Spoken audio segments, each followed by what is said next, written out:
Captain Jake Morrison stood on the bridge of the USS Liberty, staring at the massive alien ship that filled the viewing screen. The vessel looked like a giant crystal mountain floating in space. It was 10 times bigger than his own ship, and it glowed with a soft blue light that hurt his eyes to look at for too long. "Captain, they're sending another message," said Katie Bell from her station. She was the ship's communications officer, a young woman with red hair who had learned 5 alien languages in the past 3 years. But this one was different. This one sang. The alien voices came through the speakers like music made of glass. High notes and low notes mixed together in patterns that almost made sense. Katie had been working for 2 weeks to understand their language, and she still only caught pieces of it. "What are they saying now?" Jake asked. Katie pressed her earpiece closer and frowned. "Something about protocols and their queen. They keep mentioning their queen." Dr. Lisa Parker looked up from her research tablet. She was the mission's expert on alien life, and she had been studying everything they knew about these beings called the Zephyrians. "The queen seems very important to them. Every message mentions her at least 3 times. Commander Alex Stone crossed his arms. He was a big man with gray hair who had fought in 3 wars before joining this mission. "I don't like it. We know nothing about their military strength, and they want us to come aboard their ship with no weapons." Jake nodded. Alex was right to be worried. This was humanity's first contact with the Zephyrians, and everything had to go perfectly. Earth's government had spent 5 years planning this mission. They had picked their best people and their fastest ship. The future of both species might depend on the next few hours. "Captain," Katie said, "they're asking for our answer. Will we accept their invitation to meet the Queen?" Jake looked around the bridge at his crew. These people had traveled with him for 8 months to reach this distant star system. They had left their families and their home planet to make history. Now that moment was here. "Tell them yes," Jake said, "but remind them of our conditions. Small delegation only, no weapons on either side, and we want to be able to leave if things go wrong." Katie's fingers moved over her console, sending the message in the singing language of the Zephyrians. The response came back quickly. "They agree to our terms," she said, "but they have one more rule.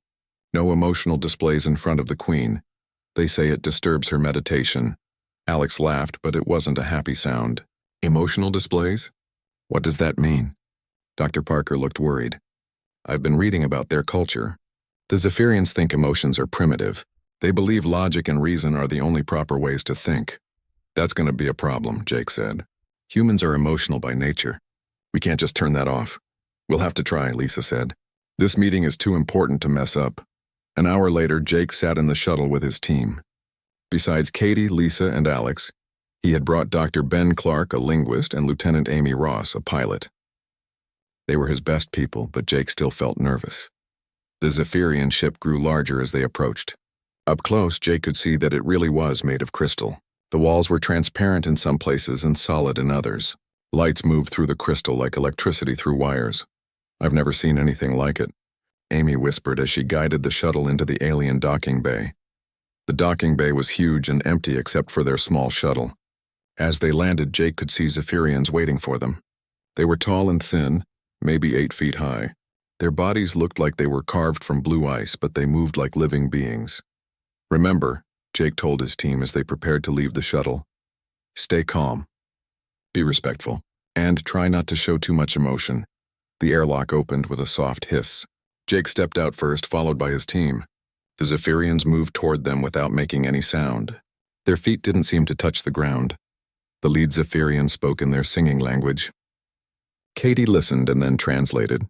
"He says, 'Welcome to the eternal harmony.' He is called Kethron, and he will take us to see the Queen.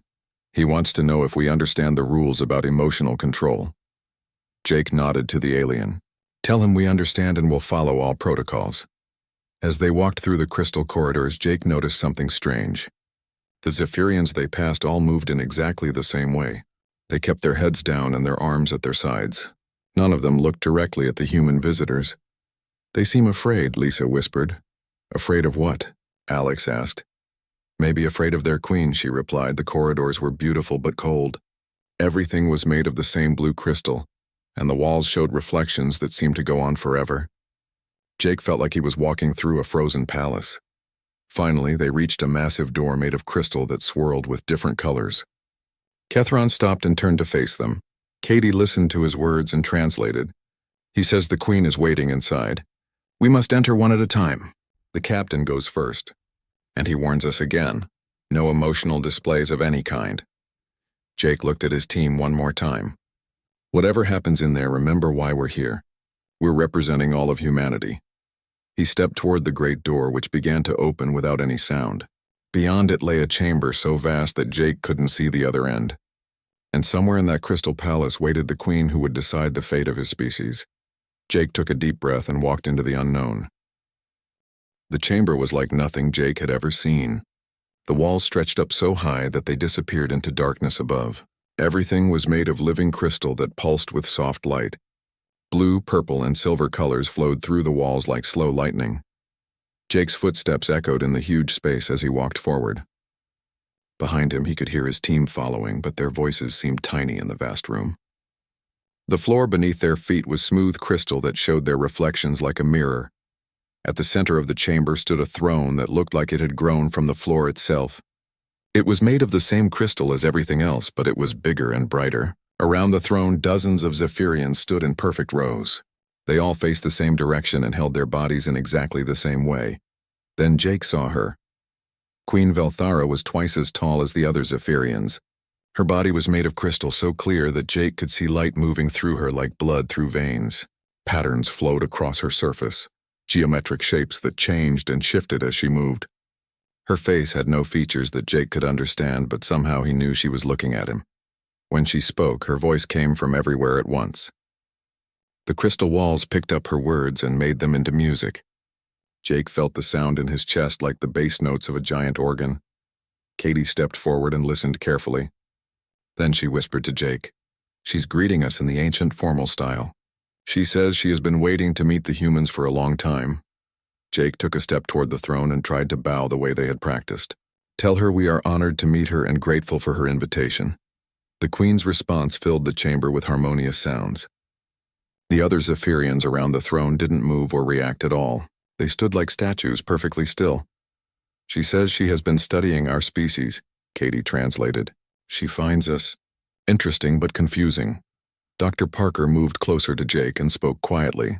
"Captain, look at the other Zephyrians. They're terrified." Jake glanced around the chamber.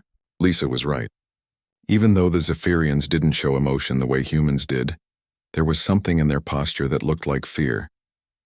They kept their heads down and never looked directly at their queen. The queen spoke again, her voice making the crystal walls sing. "She wants to know about human civilization," Katie said. "She's asking about our technology, our government, our way of thinking." Jake had prepared for this question. "Tell her that humans value freedom and creativity. We solve problems by working together and thinking in new ways." The queen's response was longer this time.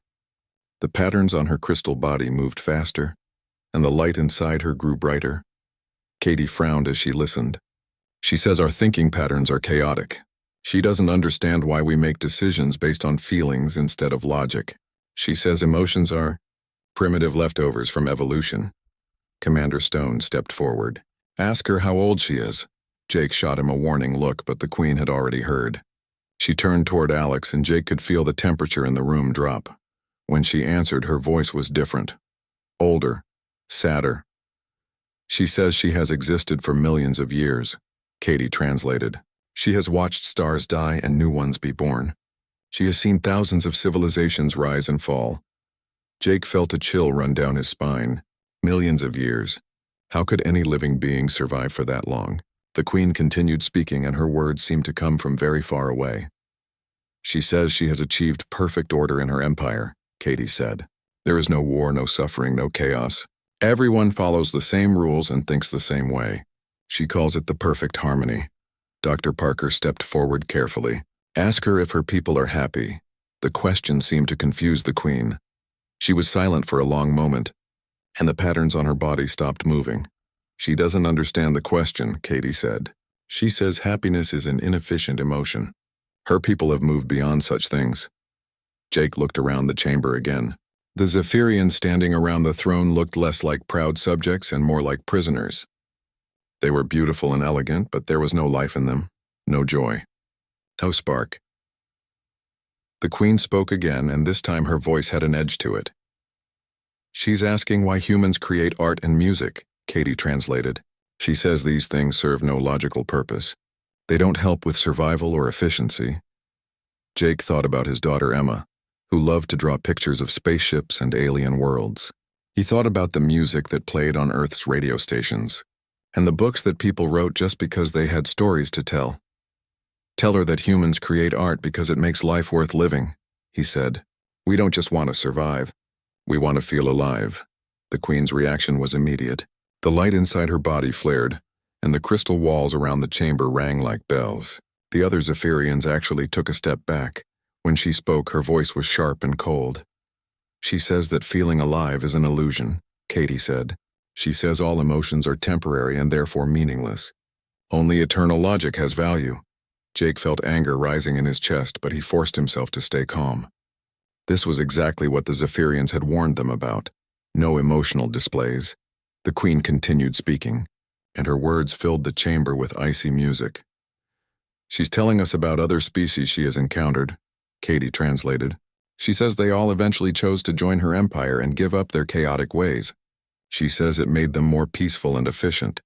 "What happened to the ones who refused?" Alex asked. The Queen's answer was simple and terrible. "She absorbed them," Katie whispered. "She took their knowledge and their technology, but she removed their individuality. She says it was a kindness."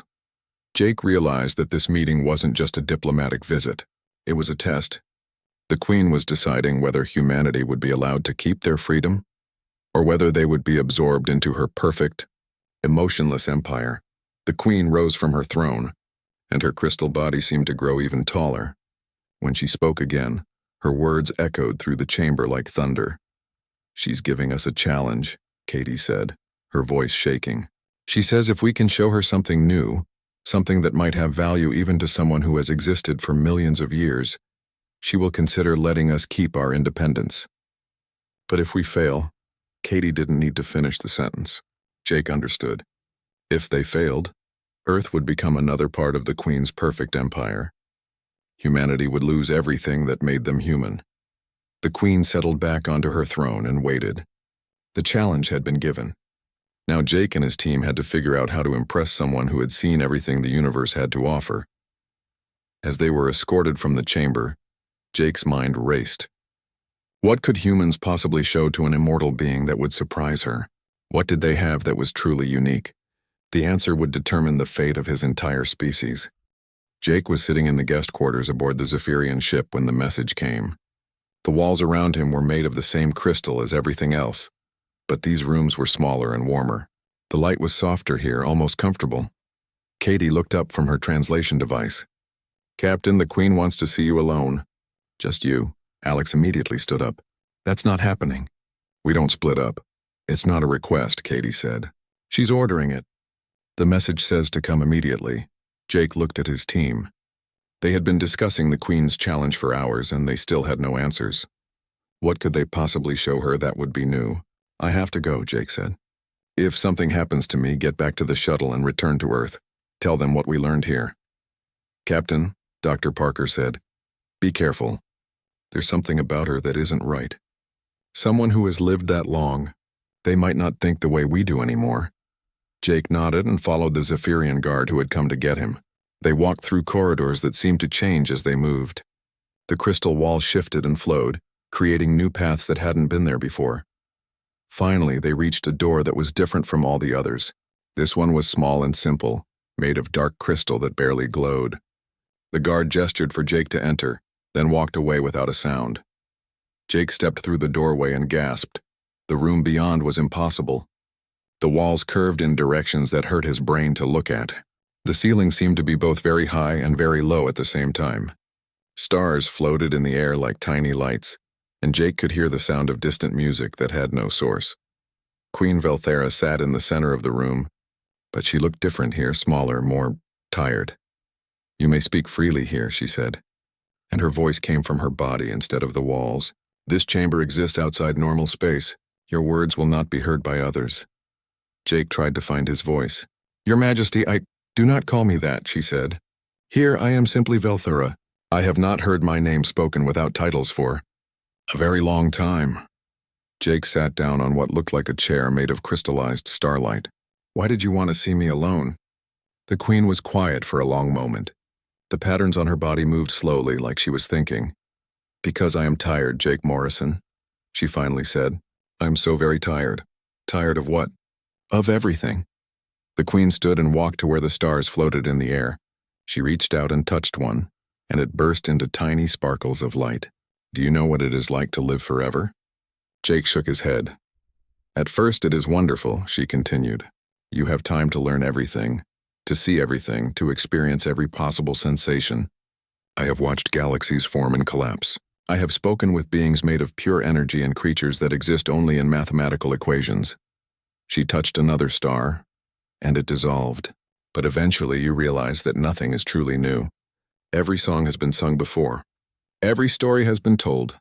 Every emotion has been felt by billions of beings across millions of years. Jake felt a chill in the strange room. How long have you been alive? I stopped counting after the first 1,000,000 years, Velthara said. That was long ago. Very long ago, but you're still here. You kept going. The Queen turned to look at him, and for the first time Jake could see something like sadness in her crystalline form. I kept going because I hoped, she said. I hoped that somewhere in the universe I would find something that could make me feel the way I felt when I was young. When I was mortal. You were mortal once? Oh yes. Long ago my people were very much like yours. We felt joy and sadness, love and fear. We created art and music for no reason except that it made us happy. The patterns on her body grew dim. Then we discovered how to transfer our consciousness into crystal. We thought we were becoming better, stronger, perfect. What happened? We lost our souls, she said simply. One by one, my people gave up their emotions. They said feelings were inefficient, that logic was superior. They transformed themselves into what you see now. Perfect, emotionless, eternal. Jake thought about the Zephyrians he had seen in the Great Chamber. Their fear made sense now. They weren't just subjects. They were the remnants of a people who had chosen to become something else. But you're different, he said. You still feel things. Velthara laughed, but it was a hollow sound. I feel nothing, Jake Morrison. I have not felt anything for millions of years. Do you know what that is like? To watch beauty and feel nothing? To see suffering and remain unmoved? To experience perfect music and find it as meaningless as silence? Then why do you keep going? Because I search, she said. I conquer worlds and absorb civilizations not for power, but because I hope that somewhere I will find the thing that can make me feel again. I have tried everything. Art, music, literature, philosophy, science, war, peace. Nothing works. Jake felt his heart breaking for this ancient being. Is that why you challenged us? You're hoping humans have something different? Your species intrigues me, Velthara admitted. You create beauty knowing it will not last. You love each other knowing you will lose each other. You hope for things that may never happen. It makes no logical sense, yet you do it anyway. That's what makes us human, Jake said, perhaps, but I have seen emotional species before.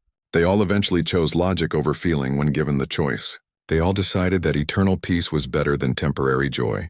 The Queen walked back to her chair and sat down heavily. I will give you 1 day to prepare your demonstration.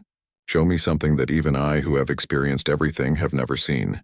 If you succeed, I will leave your species alone. If you fail, you'll absorb us like the others. I will give your people the same choice I gave all the others. Join my empire and live in perfect harmony or be destroyed. Most choose to join, Jake stood up. And if we choose to fight? Velthara looked at him with something that might have been pity. I have the combined knowledge and technology of 1,000 civilizations. I have weapons that can destroy stars and ships that can travel through time. Your entire species would be gone in moments. Jake felt the weight of responsibility crushing down on him.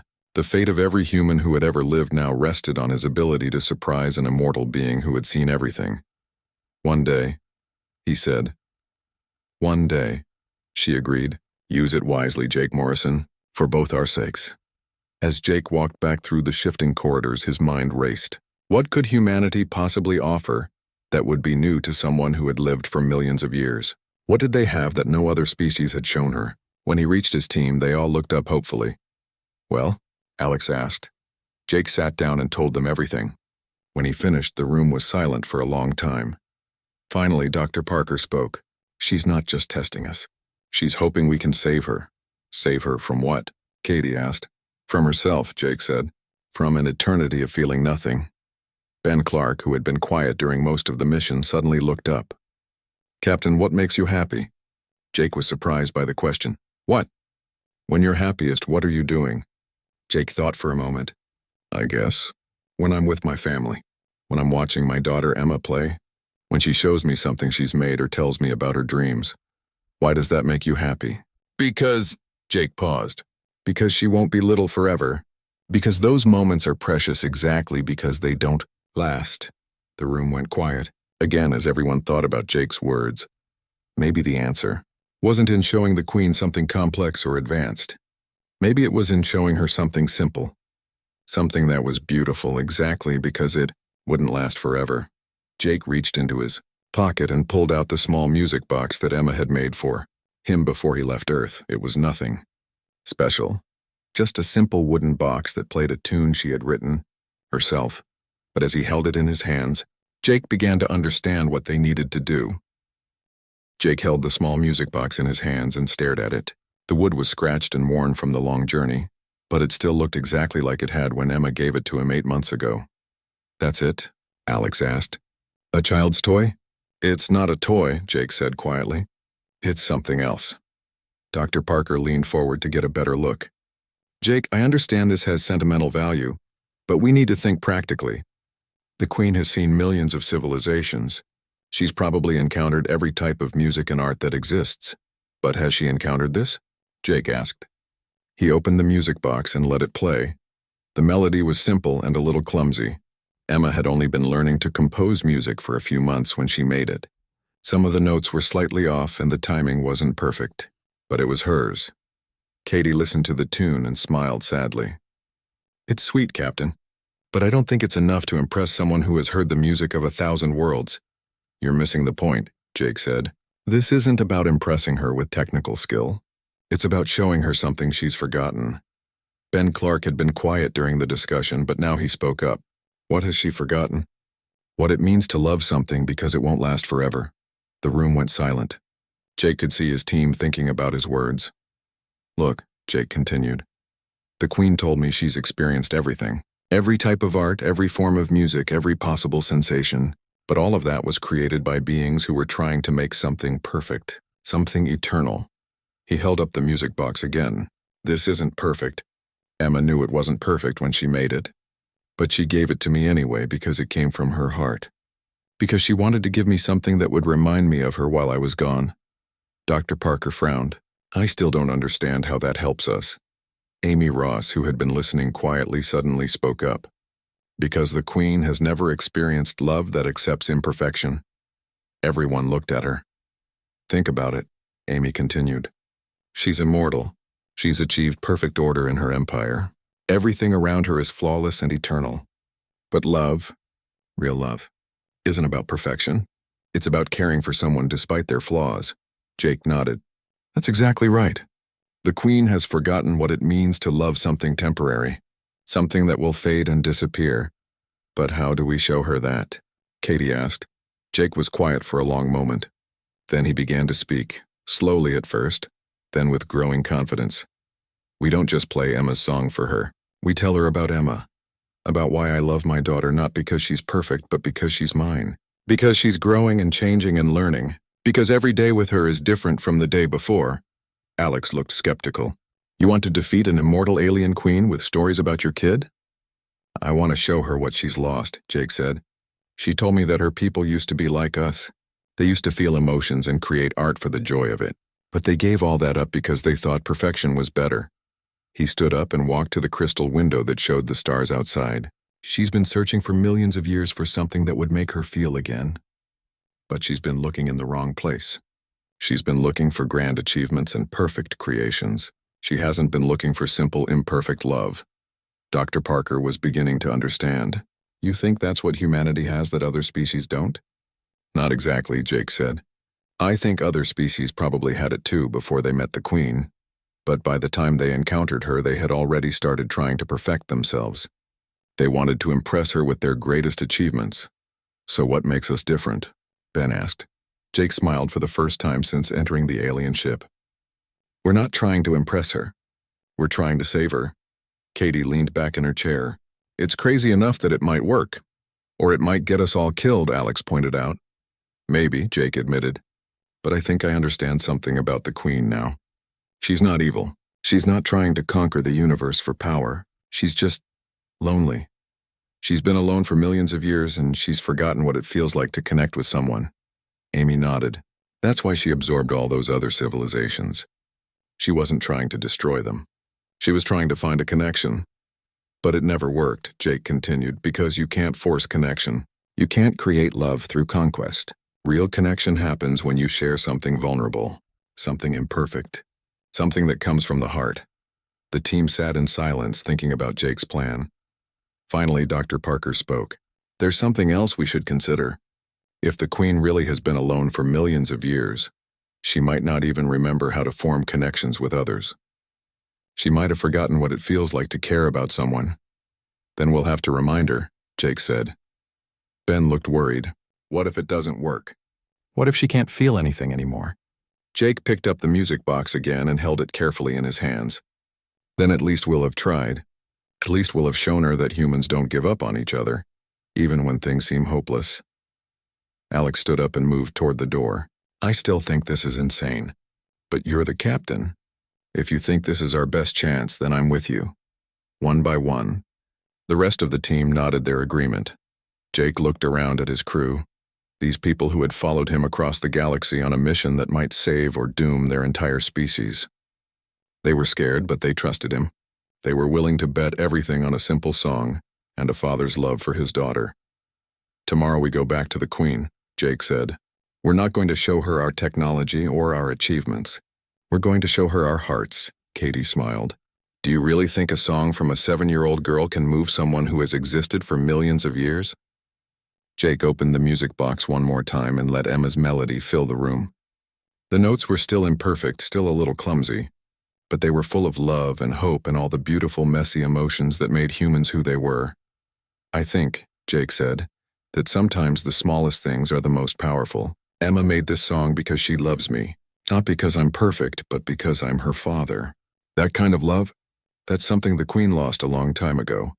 He closed the music box and put it back in his pocket. Tomorrow we find out if love is stronger than eternity. Outside the crystal walls of their chamber, the stars continued their ancient dance through space. Somewhere among those stars was Earth, where a little girl named Emma was probably asleep in her bed, dreaming of her father's return. She had no idea that her simple song might save the world. Jake stood before Queen Velthara's throne once again. The great crystal chamber looked exactly the same as before, but something felt different. The Queen herself seemed more focused, more present. The other Zephyrians around the throne stood even more still than usual, as if they sensed that something important was about to happen. You have had your day to prepare, the Queen said, her voice filling the chamber with its musical tones. Show me what humanity believes is worth preserving. Jake's team stood behind him in a neat line. They had decided that only Jake would speak, but he drew strength from knowing they were there. In his pocket, his hand closed around Emma's music box. Your Majesty, Jake began. Before I show you anything, may I ask you a question? The Queen's pattern shifted slightly. You may ask. When you were mortal, did you have a family? The question seemed to surprise her. The light inside her crystal body flickered and she was quiet for a long moment. Yes, she finally answered. I had a child. A daughter. What was her name? Another long pause. Velaria. Her name was Velaria. Did you love her? The Queen's body went completely still. Around the throne, several Zephyrians actually turned their heads to look at her, something Jake had never seen them do before. The Queen started, then stopped. I remember loving her. But I have not felt that emotion for so long that it seems like a dream from someone else's life. Jake took a step forward. What if I told you that love doesn't have to be a memory? What if I told you that it's possible to feel it again? I would say that you do not understand what eternity means, the Queen replied. I have tried everything, Jake Morrison. There is nothing left that can move me. Maybe you've been looking for the wrong thing, Jake said. Maybe you've been trying to find something grand and perfect, when what you really need is something small and flawed. He pulled the music box from his pocket and held it up so the Queen could see it. This was made by my daughter Emma. She's 7 years old. She gave it to me before I left Earth. The Queen leaned forward slightly. It appears to be a simple musical device. It is simple, Jake agreed. Emma made it herself in her school art class. The wood isn't perfectly smooth.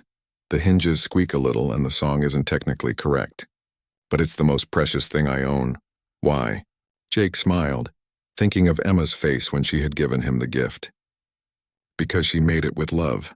Because every note in this song represents how much she cares about me. Not because I'm a perfect father, I'm not. I work too much, I worry too much, and sometimes I don't listen as well as I should. But she loves me anyway. He opened the music box and Emma's melody began to play. The simple tune filled the vast chamber. It was quiet compared to the grand musical tones that the Zephyrians usually made, but somehow it seemed to reach every corner of the Crystal Palace. Jake began to speak as the music played. Emma is afraid of thunderstorms, so when they come I sit with her and we count the seconds between lightning and thunder. She's learning to read and she sounds out every word carefully, even the easy ones. She draws pictures of spaceships because she wants to be an explorer like her daddy. The Queen listened without moving. The patterns on her body had stopped shifting entirely. She has a favorite stuffed animal, a little bear named Captain Snuggles. She's getting too old for stuffed animals, but she won't admit it because she doesn't want to hurt the bear's feelings. She thinks it's real. Jake's voice grew softer as he continued. When I left for this mission, Emma cried. Not because she was angry, but because she was scared I wouldn't come back. I promised her I would, and she made me this music box so I would always remember that promise. The music continued to play, its imperfect notes echoing off the crystal walls. Every day while I've been gone, Emma has played this same song on the piano at home. My wife tells me that Emma says it's her way of sending me love across the stars. A 7-year-old girl sending love to her father in a distant galaxy. Jake looked directly at the Queen. Your Majesty, you asked me to show you something new. I can't show you a technology you haven't seen or an achievement you haven't surpassed. But I can show you something that I don't think you've experienced in millions of years. What is that? Love that doesn't ask for perfection. Love that doesn't demand achievement. Love that exists simply because someone chooses to care about you, exactly as you are. The music box was nearing the end of its song. As the last few notes played, Jake saw something impossible. The Queen was trembling. It started as a small vibration in her crystal form, barely noticeable. But as the final note of Emma's song faded away, the trembling grew stronger. The patterns on her body began to shift and change in ways Jake had never seen before. Around the throne, the other Zephyrians stepped back in shock. Some of them made sounds. The first sounds Jake had heard from them besides formal responses. The Queen's trembling became more violent. Her crystal body shook like she was caught in an earthquake. The light inside her flickered and flared. She said, and her voice was no longer perfectly controlled. I can feel. Tears began to form in her crystal eyes. Actual tears of liquid crystal that flowed down her face like silver streams. The song, she whispered. It's not perfect. It's flawed and simple and temporary, but it's beautiful, Jake finished softly. Yes, the word came out as a sob. It's beautiful because it comes from love, because your Emma made it not to impress anyone, but simply because she cares about you. The Queen rose from her throne, but instead of towering over Jake, she seemed smaller somehow, more vulnerable. I remember now, she said, her voice breaking. I remember what it felt like to love Velaria. Not because she was perfect, but because she was mine. Because every moment with her was precious precisely because it wouldn't last forever. She looked around the chamber at her subjects, and for the first time Jake saw something like pain in her expression. What have I done? She whispered. I convinced my people to give up everything that made life worth living. I thought perfection was the answer, but perfection is just another word for emptiness. Jake stepped closer to the throne. It's not too late. You can learn to feel again. Your people can too. The Queen looked at him with wonder. How? After so many millions of years, how do I remember how to love? Jake smiled and held up the music box. The same way Emma learned to make music. One note at a time. One moment at a time. One choice at a time. The Queen was quiet for a long moment thinking. Then she turned to address the Zephyrians around her throne. My people, she said, her voice carrying to every corner of the chamber. I have made a terrible mistake. In seeking perfection, I led us all away from everything that makes existence meaningful. She gestured toward Jake and his team. These humans have reminded me of something I had forgotten. Life is not about achieving eternal harmony. It's about cherishing the temporary moments of beauty that we share with others. One of the Zephyrians, the one who had first guided them through the ship, stepped forward. "My queen," he said, and his voice carried emotions that Jake had never heard from their species before. "Many of us have never forgotten. We have been waiting for you to remember." The queen's crystal form shimmered with new light. "Then let us remember together. Let us learn again what it means to feel joy and sorrow, love and loss. Let us become mortal again if that is what it takes to truly live." She turned back to Jake. "Captain Morrison, I will not absorb your species. Instead, I ask if you would consider teaching us. Help us remember what we have lost." Jake felt tears forming in his own eyes. "I think we can all learn from each other, Your Majesty."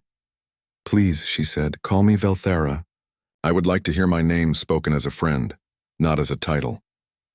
As Jake and his team prepared to return to their ship, the Queen asked one final question.